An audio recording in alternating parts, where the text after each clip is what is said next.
പാകിസ്ഥാൻ ഒരേ സമയം തന്നെ ഡ്രോണുകൾ ഉപയോഗിച്ചും അതേസമയം തന്നെ ഷെല്ലുകൾ ഉപയോഗിച്ചുമാണ് ഈ മേഖലകളെ ആകെ പരിഭ്രാന്തിയിലാഴ്ത്തിയത്. പക്ഷേ ഇന്ത്യൻ പ്രതിരോധ സേന വളരെ ശക്തമായി തിരിച്ചടിച്ചിട്ടുണ്ട് എന്നുള്ളതാണ് ഏറ്റവും ഒടുവിൽ നമുക്ക് ലഭിക്കുന്ന വിവരവും. മാത്രമല്ല പാകിസ്ഥാൻ്റെ 3 പ്രധാനപ്പെട്ട എയർബേസുകളിൽ ആക്രമണം നടന്നിരിക്കുന്ന വിവരമുണ്ട്. അതിൽ റാവൽപിണ്ടിയിലെ എയർബേസിന് കാര്യമായ കേടുപാടുകൾ സംഭവിച്ചു എന്നുള്ള വിവരവും വരുന്നു. 10:30 കൂടി പ്രസ് ബ്രീഫിംഗിൽ നമുക്കതിൻ്റെ കൂടുതൽ ഡീറ്റെയിൽസ് അറിയാം. ഒരു റിട്ടാലിയേഷൻ ഇന്ത്യയുടെ ഭാഗത്തു നിന്നുണ്ടായി എന്നുള്ളതാണ് വിവിധ മാധ്യമങ്ങൾ റിപ്പോർട്ട് ചെയ്തത്. ഇത് പാകിസ്ഥാൻ ആർമി ആരോപിക്കുന്നത് ഇന്ത്യൻ പ്രതിരോധ സേന പാകിസ്ഥാൻ്റെ 3 പ്രധാനപ്പെട്ട കേന്ദ്രങ്ങളെ എയർബേസുകളെ ആക്രമിച്ചു എന്നുള്ളതാണ്. ഇപ്പോൾ പുറത്തു വരുന്ന 2 ദൃശ്യങ്ങളും പ്രേക്ഷകർ കണ്ടു. ഒന്ന് സിർസയിൽ ഹരിയാനയിൽ ഒരു മിസൈലിൻ്റെ അവശിഷ്ടങ്ങൾ കണ്ടു. ജയ്സാൽമീറിലും മിസൈലിൻ്റെ അവശിഷ്ടങ്ങൾ കണ്ടു. അമൃത്സറിൽ നമ്മൾ ഡ്രോണിൻ്റെ അവശിഷ്ടങ്ങൾ കണ്ടു. രജൌരിയിൽ ഞങ്ങളുടെ പ്രതിനിധി നോബൽ മാരിക്കാരനും നന്ദു പേരാമ്പ്രയും പാകിസ്ഥാൻ ഡ്രോണുകൾ തത്സമയം ദൃശ്യങ്ങളായി പ്രേക്ഷകരിലേക്ക് എത്തിക്കുകയും ചെയ്തിട്ടുണ്ട്. ഈ ദൃശ്യങ്ങളാണ് ഇതുവരെ നമ്മൾ കണ്ടത്. ഏറ്റവും പ്രധാനപ്പെട്ട മറ്റൊരു വിവരം ഇപ്പോൾ വരുന്നത് 10:30 ഈ പ്രസ് ബ്രീഫിംഗിന് മുൻപായി തന്നെ പ്രതിരോധ വകുപ്പ് മന്ത്രി, കരസേന മേധാവിയും വ്യോമസേന മേധാവിയും ചീഫ് എയർ മാർഷൽ വ്യോമസേന മേധാവിയുമായും ഒപ്പം ചീഫ് ഓഫ് ഡിഫൻസ് സ്റ്റാഫുമായിട്ടും മീറ്റിംഗ് നടത്തുന്ന നിർണായകമായ കൂടിയാലോചനകൾ ഇപ്പോൾ സൗത്ത് ബ്ലോക്കിൽ നടക്കുകയാണ്. മാത്രവുമല്ല ഇന്ത്യ തുടർച്ചയായിട്ട് പാകിസ്ഥാന്റെ എയർബേസിനെ ആക്രമിക്കുന്നത് പാകിസ്ഥാനിൽ തന്നെ വലിയൊരു അരക്ഷിതാവസ്ഥ ഉണ്ടാക്കിയിട്ടുണ്ട്. കാരണം പാകിസ്ഥാനിലുള്ള ഈ HQ-9P എന്ന് പറയുന്ന അവരുടെ വ്യോമ പ്രതിരോധ സംവിധാനത്തിൻ്റെ ദൗർബല്യമാണ് ഇപ്പോൾ പുറത്തു വരുന്നത് എന്നുള്ളതാണ് പാകിസ്ഥാനിൽ തന്നെ ഉയരുന്ന ഒരു പ്രധാനപ്പെട്ട ആരോപണം. ഇതിനിടയിൽ പാകിസ്ഥാൻ മീഡിയയെ പാകിസ്ഥാൻ ഗവൺമെന്റ് അവരുടെ നാശനഷ്ടങ്ങൾ റിപ്പോർട്ട് ചെയ്യുന്നതിൽ നിന്ന് വിലക്കുകയും ചെയ്തിട്ടുണ്ട് എന്നാണ് മനസ്സിലാക്കുന്നത്.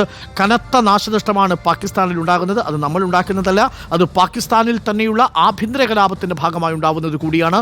വസീറിസ്ഥാൻ എന്ന് പറയുന്ന ഒരു പ്രദേശത്ത് പാകിസ്ഥാനിൻ്റെ TTP എന്ന് പറയുന്ന സംഘടന ഇന്ന് രാവിലെ ആക്രമണം നടത്തുകയും 20ഓളം പേർക്ക് ജീവൻ നഷ്ടപ്പെടുകയും ചെയ്തു എന്നൊരു വാർത്തയുണ്ട്. അതായത് പാകിസ്ഥാൻ പടിഞ്ഞാറ് നിന്നും കിഴക്ക് നിന്നും ഇപ്പോൾ യഥാർത്ഥത്തിൽ സമ്മർദ്ദം നേരിടുന്നു. നമ്മൾ ഇതുവരെയും ഒരു ഫുൾ സ്കെയിലുള്ള ഒരു റിട്ടാലിയേഷൻ തുടങ്ങിയിട്ടില്ല. നമ്മൾ ഇതുവരെയും പൂർണ്ണമായിട്ടും നമ്മൾ തിരിച്ചടിക്കാൻ ആരംഭിച്ചിട്ടില്ല. ഇടയ്ക്ക് 1-2 ഡ്രോൺ ആക്രമണങ്ങളിലൂടെ നമ്മളൊരു മുന്നറിയിപ്പ് മാത്രമാണ് പാകിസ്ഥാന് നൽകുക. അതാകട്ടെ പാകിസ്ഥാന്റെ വ്യോമ പ്രതിരോധ ശേഷി HQP എന്നാണ് അതിൻ്റെ പേര്. നമ്മുടെ ഇതിൻ്റെ S-400 ആകാശ് എന്നൊക്കെ പറയുന്നത് പോലെയാണ് പാകിസ്ഥാനെ സംബന്ധിച്ച് HQP എന്ന് പറയുന്നത്. അപ്പോൾ പാകിസ്ഥാൻ്റെ ഈ വ്യോമ പ്രതിരോധ സംവിധാനത്തിന് ഇന്ത്യയുടെ ഡ്രോണുകളെ പോലും പ്രതിരോധിക്കാൻ കഴിയുന്നില്ല എന്നുള്ളതാണ്. ഇന്ത്യ ഇതുവരെയും ഈ നിമിഷം വരെയും പാകിസ്ഥാനിലേക്ക് ഒരു മിസൈൽ പോലും അയച്ചിട്ടില്ല.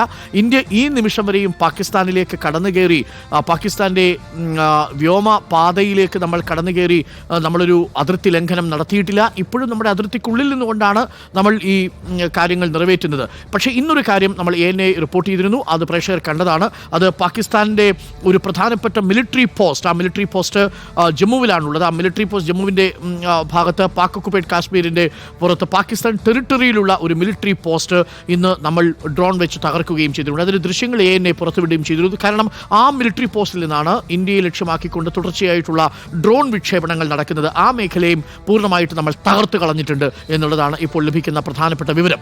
ഇനി നമ്മൾ രജൌരിയിലെ പാക് ഷെല്ലാക്രമണത്തിൽ തകർന്ന വീടിന് മുന്നിൽ നോബൽ മാരിക്കാരൻ അല്പസമയം മുമ്പ് പോയിരുന്നു.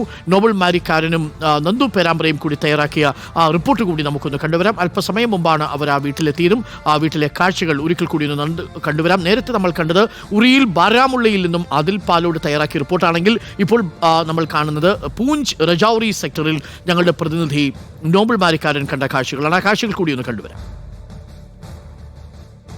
രജൌരി സിറ്റിയിലാണ് റിപ്പോർട്ടർ വാർത്താ സംഘം ഉള്ളത്. എനിക്ക് പിന്നിൽ കാണുന്ന ഈ കെട്ടിടം, ഇത് മുകളിൽ താമസമുള്ള വീടും താഴെ മറ്റ് കച്ചവട സ്ഥാപനം എന്ന നിലയിൽ നിർമ്മിച്ചിരിക്കുന്ന ഒരു കെട്ടിടമാണ്.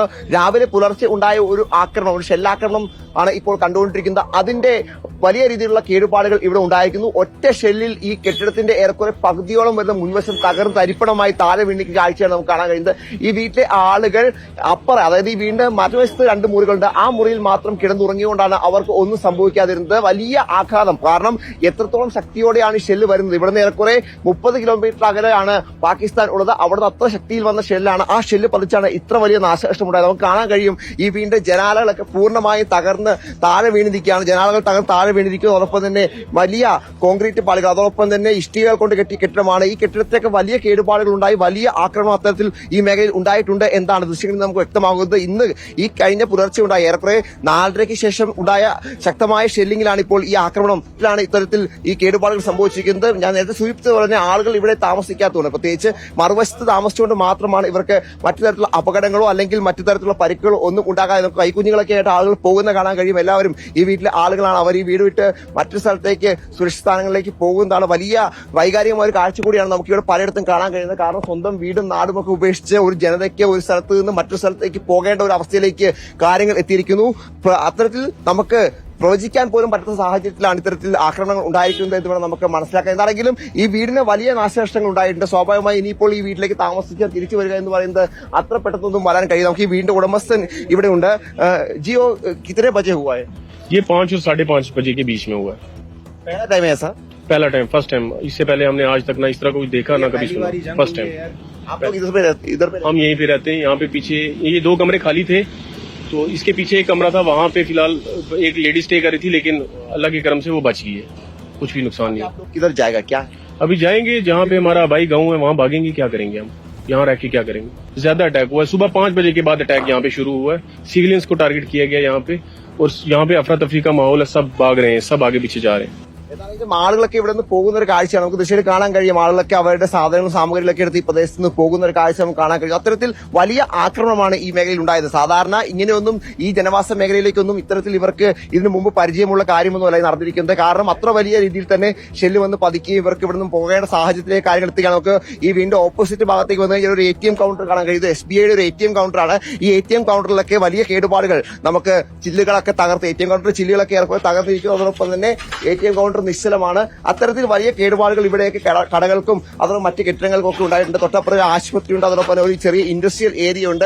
അവിടെയൊക്കെ ഇത്തരത്തിൽ ഈ ആക്രമണം വലിയ പ്രതിസന്ധി ഉണ്ടാക്കിയിട്ടുണ്ട് എന്നാണ് നാട്ടുകാർ വ്യക്തമാക്കുന്നത്. എന്താണെങ്കിലും രജൌരി പോലെ അതിർത്തിയിൽ നിന്ന് നല്ല ദൂരം, അതായത് അത്യാവശ്യം 30 കിലോമീറ്ററൊക്കെ അധികം ദൂരം അതിർത്തിയിൽ നിന്ന് LOCയിൽ നിന്നുള്ള സ്ഥലമാണ്. ഇവിടെയൊക്കെ പോലും ഇത്തരത്തിൽ ഏറ്റുമുട്ടലുകൾ നടക്കുന്നു, അത്തരത്തിൽ സ്പാർക്ക് ഷെല്ലുകളൊക്കെ എത്തുന്നു എന്ന് പറയുന്നത് വലിയ ആശങ്ക ആളുകൾ ഉണ്ടാക്കുകയും ആളുകൾ ഇത്തരം ഇവിടെ നിന്നൊക്കെ പോവുകയും ചെയ്യുന്ന സാഹചര്യമുണ്ട്. കഴിഞ്ഞ രാത്രി ഉണ്ടായ ഏറ്റുമുട്ടലിൽ വലിയ തിരിച്ചടി സൈന്യത്തിന്റെ ഭാഗത്ത് എന്താണ് നൽകിയിട്ടുണ്ട്. ശക്തമായ തിരിച്ച് ആക്രമണം സൈന്യം പൂഞ്ചിലും രജൌരിയിലൊക്കെ നടത്തിയെന്ന വിവരം തന്നെയാണ് പുറത്തേക്ക് വരുന്നത്. പക്ഷെ അപ്പോഴും ഇത്തരത്തിൽ സാധാരണക്കാരെ ആളുകൾക്ക് വലിയ നഷ്ടങ്ങൾ ഉണ്ടായിട്ടുണ്ട് എന്നാണ് നമുക്ക് ഈ ദൃശ്യങ്ങൾ കാണിച്ചു തരുന്നത്.